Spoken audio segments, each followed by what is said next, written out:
vous nous expliquez que vous n'avez pas eu accès à l'intégralité de la séquence et pourtant, dans votre avis, vous dédouanez en quelque sorte Monsieur Cohen, mais sans le dédouaner totalement, parce que vous dites on ne peut pas affirmer au vu de cette séquence tronquée qu'il avait d'autres objectifs, Monsieur Cohen, que l'exercice de son métier.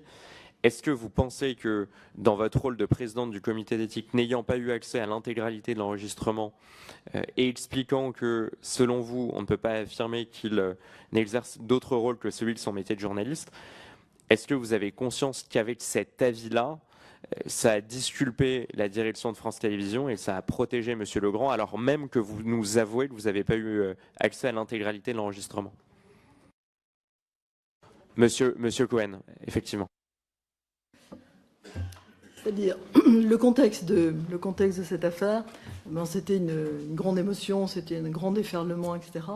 Et on a souhaité rendre un avis rapide, en fait.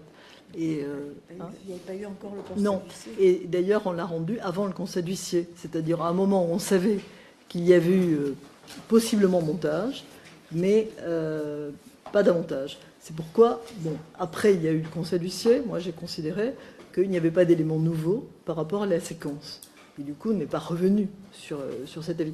Mais le souci, c'est qu'il a été fait rapidement à cause de cette montée considérable qu'on pouvait observer à ce moment-là. En réalité, c'est comme ça que ça s'est passé.